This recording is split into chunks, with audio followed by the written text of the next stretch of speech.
Hello everyone, welcome to Raj Malhotra's IAS Academy. I welcome you in today's session of practice series for UPSC CSAT. Today we are going to discuss a very important passage from CSAT 2020 examination in which we are going to look forward to the type of question that they generally ask in every year's examination. So, what is the passage all about? Basically, passage is all about India and its focus on right to privacy. So, in the digital era that you have living in, we have understood that the fact कि जो privacy है उसके regarding बहुत सारे issues आते हैं. Digital time में privacy को जो एक डेंजरस फॉर्म में पहुंच चुकी है उसके लिए क्या कुछ चीजें होनी चाहिए उस बारे में पैसेज में डिस्कशन किया गया. तो देखते हैं पैसेज में क्या कहा गया. Passage says, in India, the current focus on the right to privacy is based on some new realities of the digital age. A right is a substantive right only if it works in all situations and for everyone. A right to free expression for an individual about her exploitation, for instance, meaningless without actual availability of security that guarantees that private force cannot be used to thwart this right.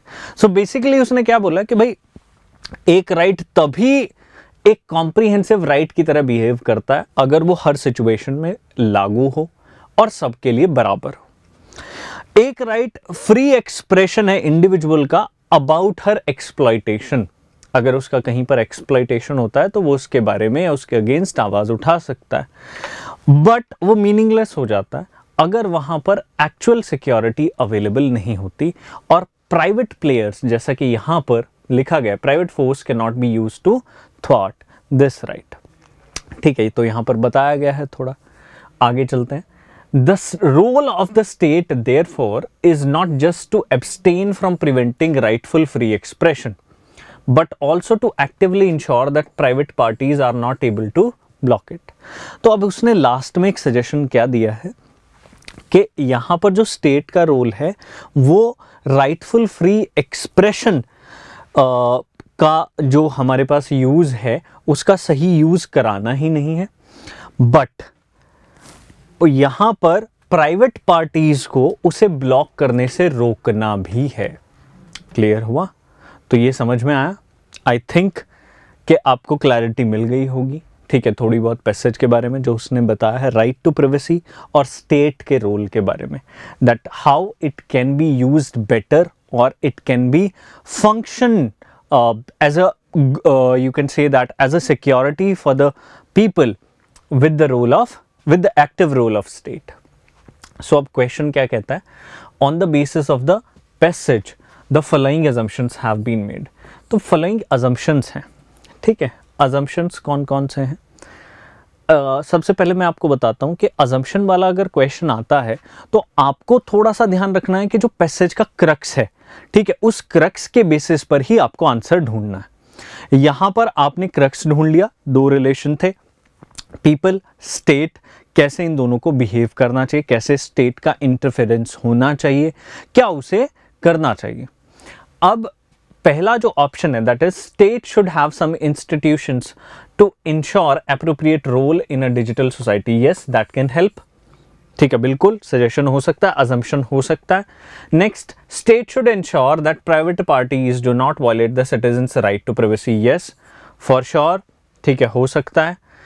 अब अगर आप देखें तो 1 और 2 का हमारे पास option आ गया है. हाँ जी, आया है कहीं पर ऑप्शन, देखो दिया गया है, लेकिन 1, 2 और 3 का ऑप्शन नहीं है, तो एलिमिनेट तो यहीं से हो जाता है. फिर भी हम थर्ड स्टेटमेंट को एक बार चेक करेंगे सो दैट कि हमें एक सही आइडिया मिल जाए. थर्ड स्टेटमेंट क्या कहती है? Digital economy is not compatible with the idea of not violating the citizens privacy.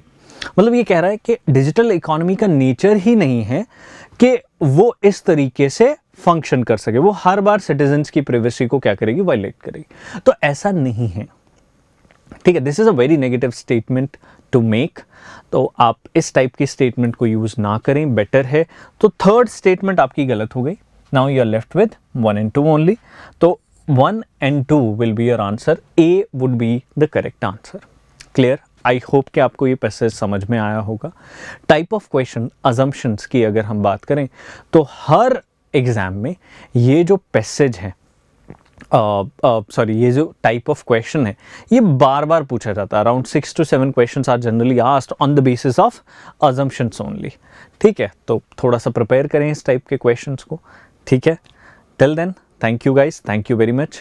Kindly do share, subscribe and do like the video. Thank you guys.